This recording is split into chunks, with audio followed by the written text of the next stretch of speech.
Good morning, everyone.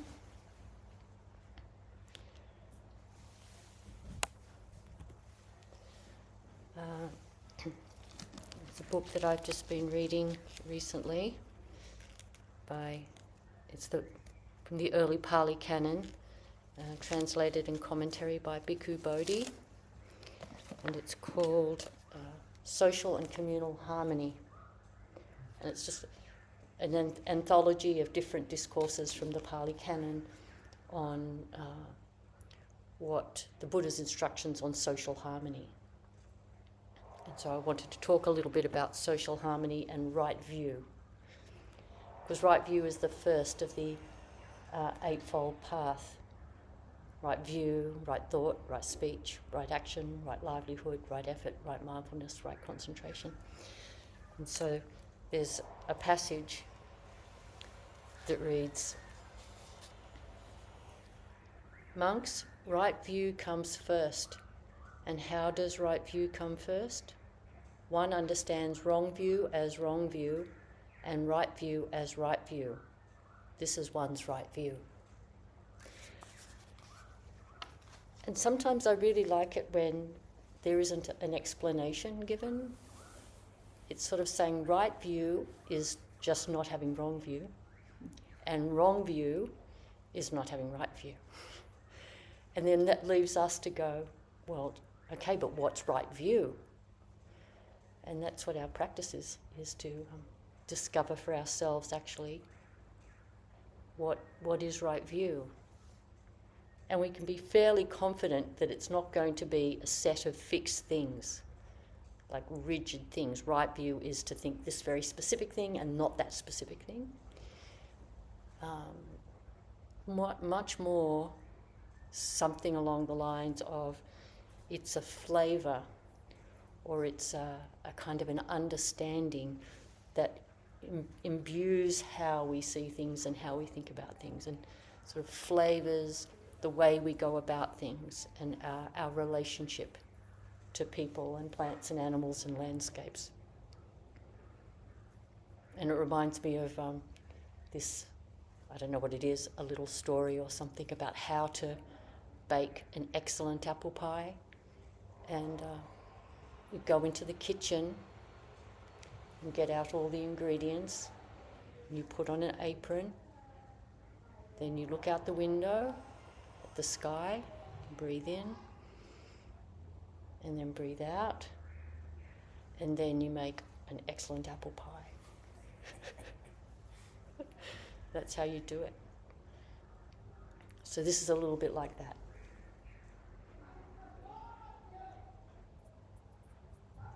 And sometimes I like to think of, well, how do I condense everything down? And one way is we're all in this together. It's a kind of way that I like to think of, like, what's the core Buddhist teaching? We're all in this together.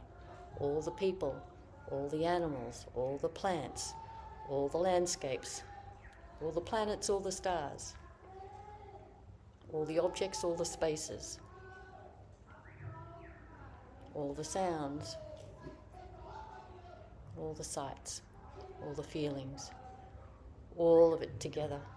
And there are quite a few places in the Pali Canon where it just uses the word all, in translation in English with a capital A. All, nothing excluded. We're all in this together. That's one way for me, is sort of how I sort of condense or constellate this idea of what right view is. If we really hold that we're all in this together, we're not going to think ill of someone. If we think of everything as part of our own body, which it is, but even if we just use a metaphor of our own physical body, then if one part is hurting or one part's not working properly, we're not likely to want to hurt it. That wouldn't be a sane response to hurt. Like if part of your body's not working properly, it wouldn't be a wholesome thing to hit that part of your body and punish it for not working properly. So we're all in this together. It's one body. And how can we tell as we're going through our practice and we're trying to work out for ourselves what right view is? I mean, we can read lots of things. This whole book has just got lots and lots of examples of what right view is, which I will read some of. But as we're doing our own exploration of right view, how can we kind of get a sense if we're on the right path or the wrong path at any moment in time? And I think we can by noticing how stable we are internally.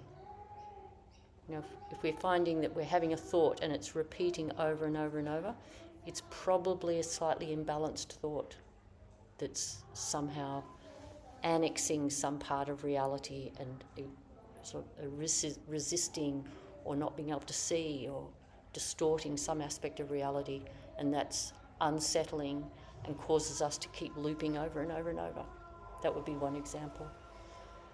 So whenever I find myself getting slightly fixed on a particular thought, I usually see that as just a little kind of mindfulness bell that maybe I'm somehow off the mark in some way.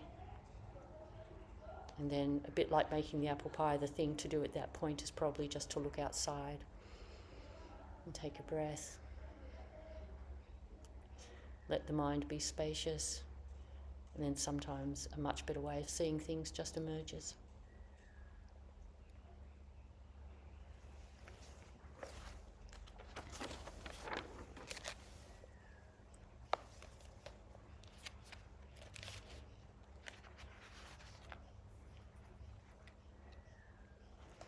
So I'll just read a paragraph from the introduction.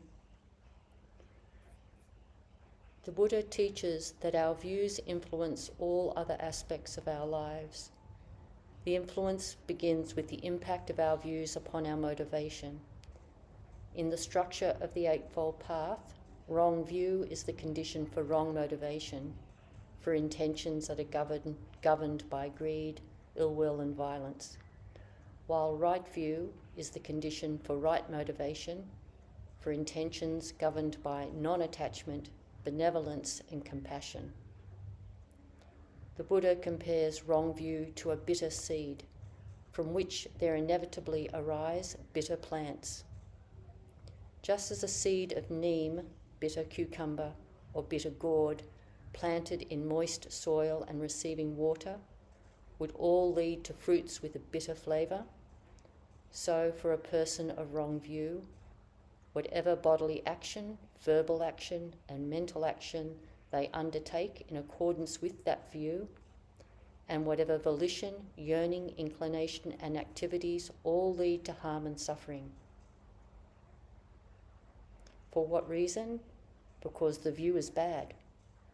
Right view, in contrast, is like the seed of a sweet plant.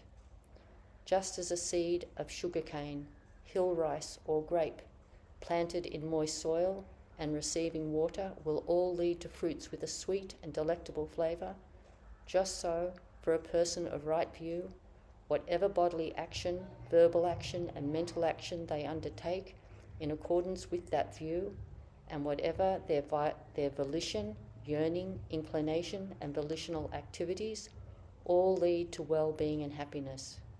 For what reason? Because the view is good. So sometimes when people hear this, they say, but even when people have right view and therefore their motivation is good and pure and their actions and their speech are good and pure, their life doesn't necessarily, on a material level, go well. But if a person is of right view internally, even if they're suffering injustice in the physical world, in the social world, internally they will be more at ease. So it doesn't mean that if we cultivate right view, we're going to have an easy life. It's not saying anything like that. But it does mean that even if things are unfair and things aren't going well, or just things just happen, we will navigate them internally with greater stability.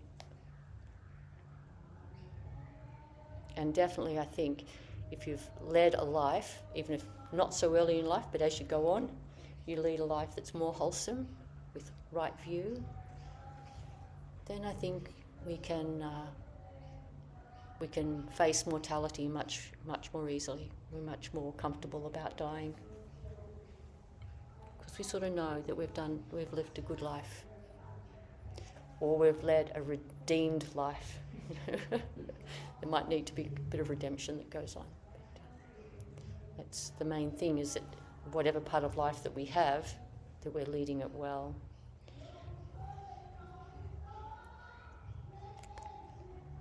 So it's not really something that we have to intellectually grapple with, although it isn't. There's nothing wrong with intellectually trying to examine what right view is, but it is very much a felt thing, and Zen is very big on having this kind of insight of our own, where we take the teachings and we ourselves go, oh, this is right view. I think I get what right view is now. That's the kind of work that we try to cultivate, where we really feel it for ourselves rather than trying to memorize it, for example, like reading it and memorizing. A right view is I have to remember not to think bad thoughts about people. That's a little more clumsy, and it's much harder to remember in the moment to not say something rude to someone. If it's just an intellectual idea, it's much harder to really do that. Whereas if you have the feeling of like, why would I want to think ill thoughts towards someone when we're all in this together, if that's or whichever phrase you come up with for yourself, none of us exist independently, or everyone's trying their best, or however you want to put it. If you really feel that to be true, then there's not even going to really be an impulse. Or the impulse maybe be extremely slight, and it's easier to not want to go that way. And so in Zen stories are much more inclined towards emphasizing this felt experience. So I want to read an example of that. This is in our koan class that we have on Saturday mornings. We're doing case 5, Xian Yan Up a Tree, from The Gateless Barrier. We use Robert Aitken's translation and commentary.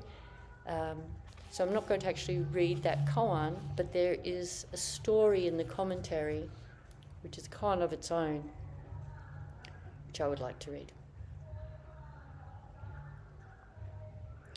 When Xian Yang was a young monk, he studied with Pai Chang, and it was only when Pai Chang died that he came to become a disciple of Kuei Shan.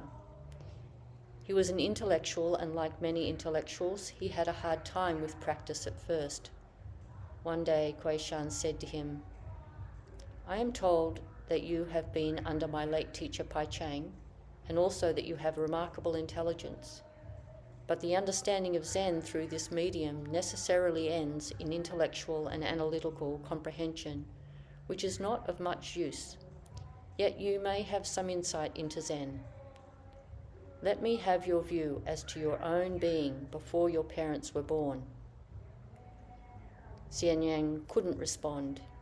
He retired to his room and looked through all of his notes of Pai Chang's teishos, but he could not find anything suitable. Returning to Kuei Shan, he said, "I have failed to find a response to your question. Please teach me the essential point." Kuei Shan said, "I really have nothing to teach you, and if I tried to express something, later you would revile me.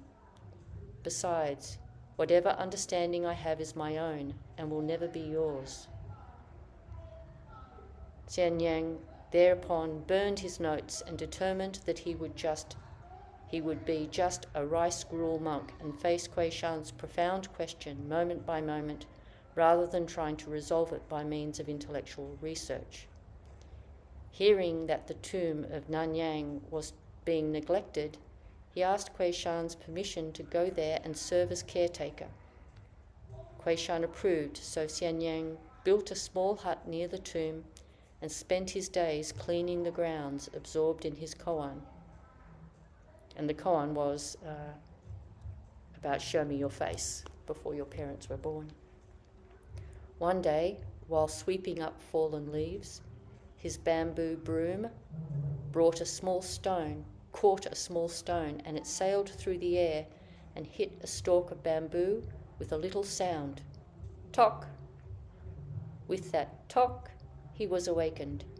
Hurrying to his hut, he bathed and then offered incense and bowed in the direction of Kuei-shan's temple, crying out loud, "Your kindness is greater than that of my parents. If you had explained it to me, I would never have known this joy." So I think what I like about particularly is the tock, obviously, of sweeping and catching a little pebble and it flying up into the air and hitting a bamboo. And, bamboo's hollow. You can imagine the sound. It's got that very hard exterior, but kind of a hollow part in the middle. So it would be quite a distinct sound. Tock, with hitting the bamboo. But then, after he bathes and offers incense, he says, "If you had explained it to me, I never would have known this joy." And that's how I feel a little bit about this term, right view.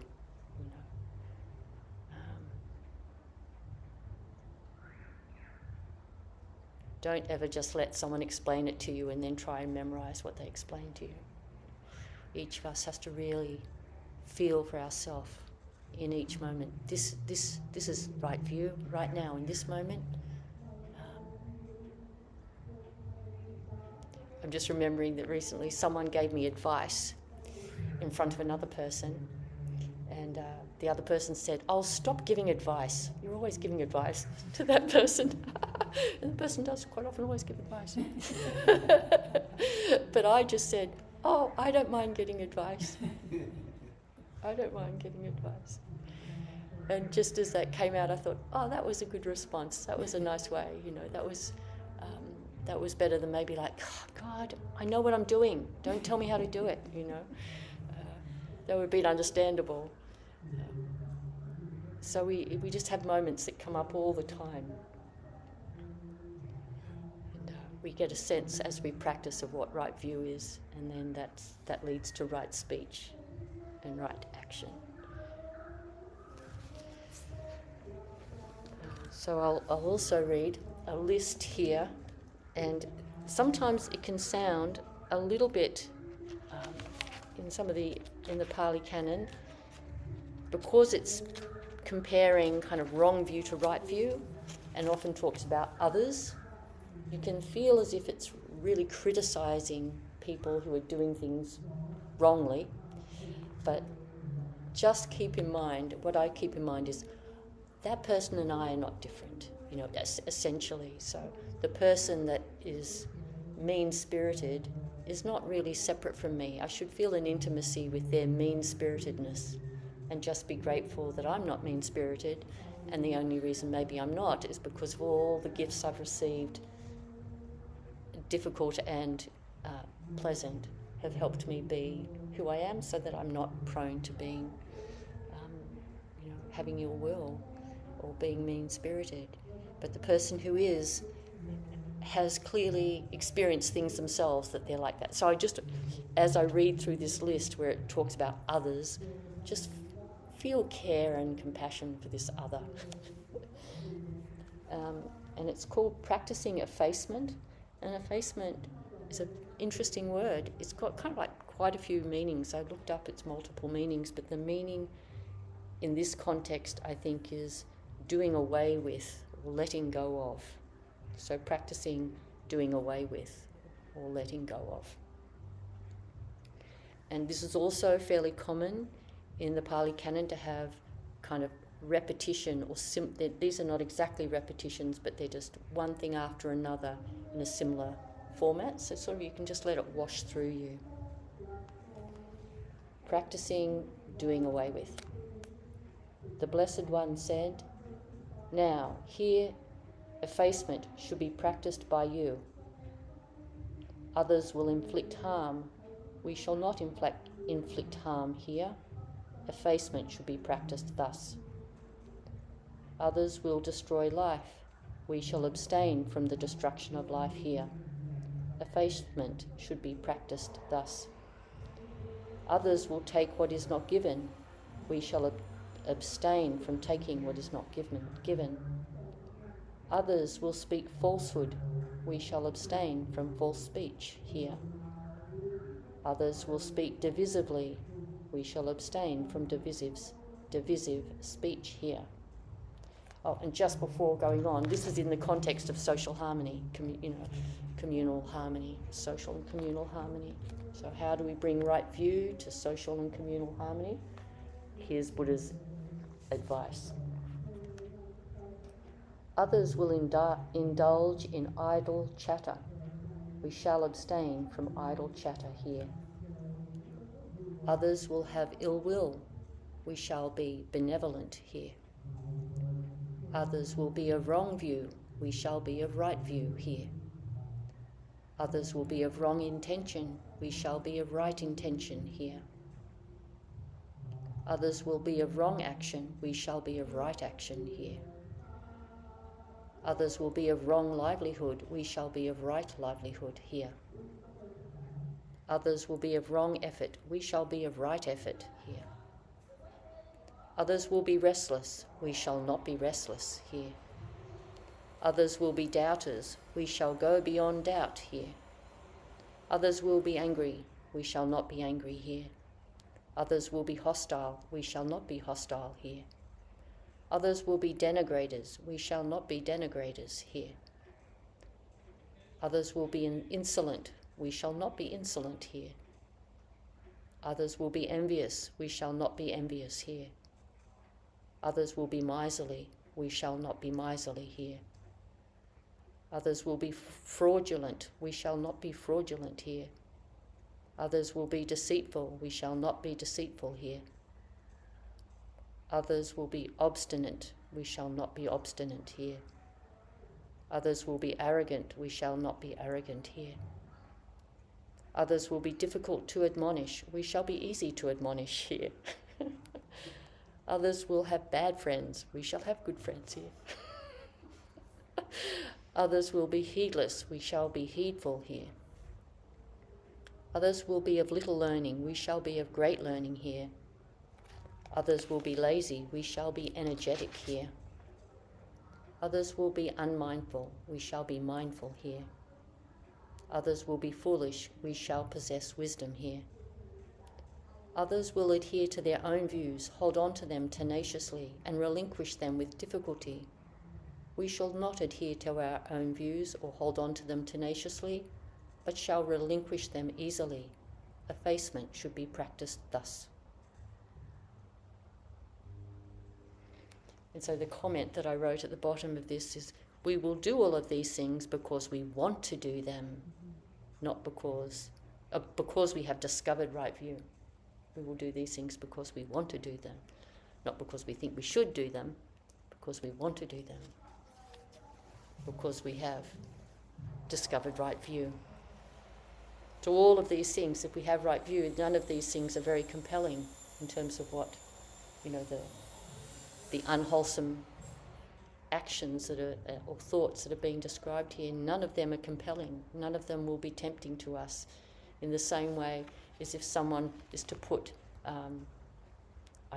some substance that I have no interest in. Like someone asked me the other day if I smoke weed, which I don't, and it's not, which I don't have issues about people if they do, I suppose, but it's not something I have to resist. If someone gave it to me, I wouldn't have to say, oh my God, I have to throw it out or I'll smoke it. I'd forget about it. It's not interesting for me. Although when I lived in the States and you could use edibles for sleep, I did sometimes do that. Help with sleep sometimes if I was worrying about my children. But that's using it differently. But just as an example, none of these things would be interesting for us in the same way that whatever substances you're not interested in don't tempt you. And the reason that we won't be tempted is because we have right view. So we actually we want to be energetic and we want to be caring and so on. And we don't have ill will towards all these others who are doing all of these things, being doubters, angry, hostile, denigrators, insolent, envious, miserly, fraudulent, deceitful, obstinate, arrogant, difficult to admonish. Although others may be all of these things, they're not really others. That's part of right view, is to understand that if we walked in exactly their shoes, we would be just as difficult as they are.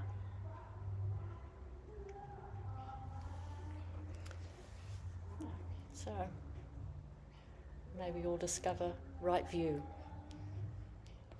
and then we can help with social and communal harmony in the Sangha, in our families, in our work environments, in our neighbourhoods,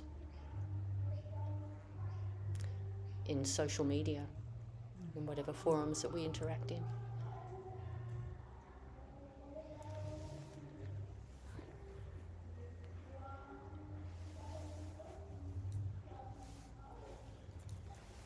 Plug this in so we can see if, there we go, and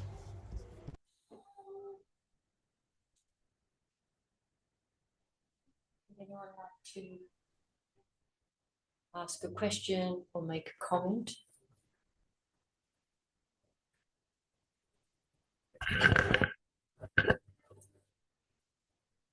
I wonder if the others of these people doing horrible things and whatever, really it's sort of almost like a part of ourselves. I mean, it's, as you said, I was kind of imagining the brain just, having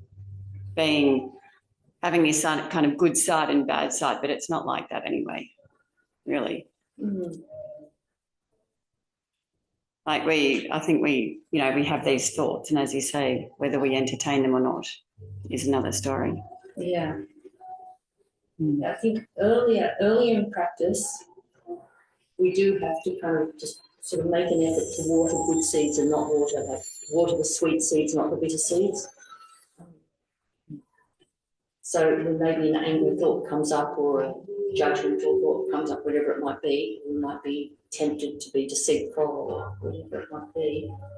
That might come up, and then part of practice is to catch that and not feed it. I think the more that our practice matures, the more those thoughts don't even arise. It's not, but maybe it's not that they never arise, but are fully awakened, Buddha would never have those thoughts even arise. But for all of us, they might arise, but not arise so often, not arise so loudly, not arise so harmfully, and then, as you say, we can catch them and not feed them. But I guess adding on, if it's this recurring kind of thing, which we all have, but it's come back again to, I don't know, be there. You sort of have to, or what I've learned from you is that you have to sort of sit with it and, not feed it as such, but just get to know it, I suppose. Yes. Yes, and this is sometimes where psychology is a good companion to Buddhist practice, because if we have a particular habit because of our upbringing or something that's happened to us, we have a tendency, sometimes it's really hard to just through practice and observation to dissolve that harmful tendency. And sometimes, therapy can help sort of target, like acupuncture, target very specifically. Yeah. Let me just hand you the microphone.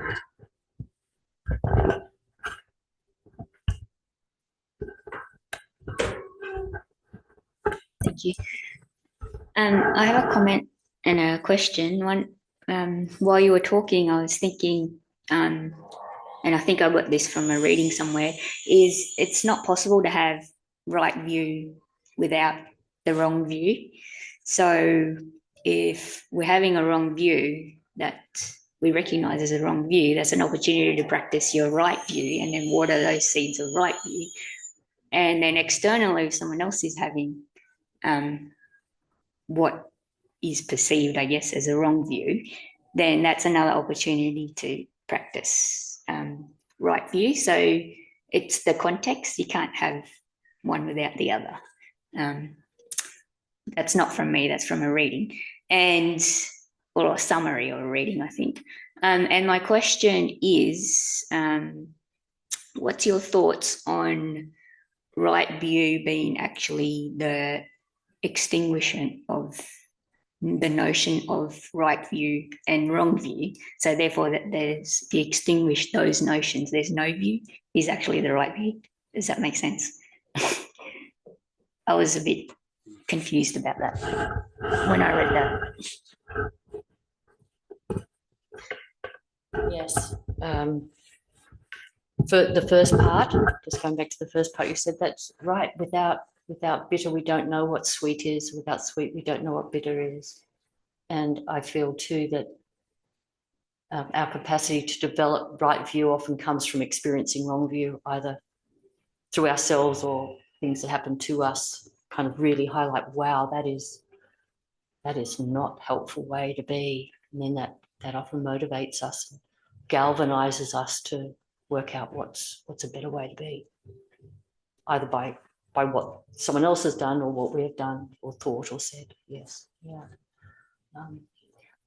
That's a very subtle teaching. The second part you were saying about right view is actually seeing beyond wrong and right view to no view.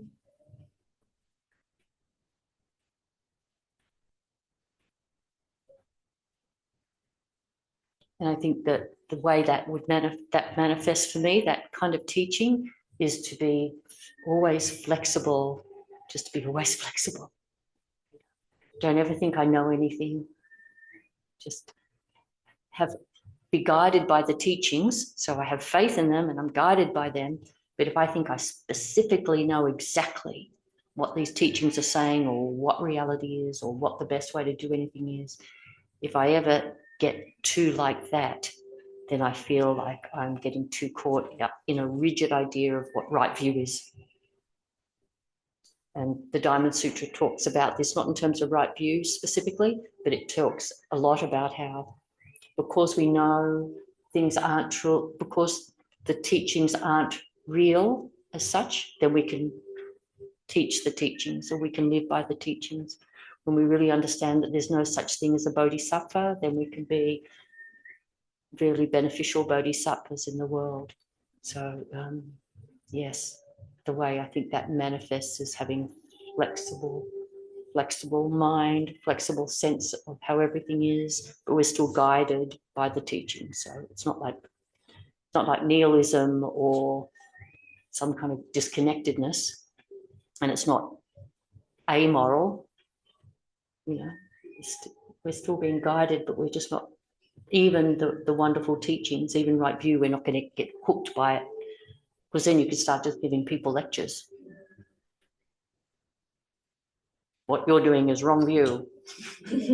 What I'm doing is right view. Yeah.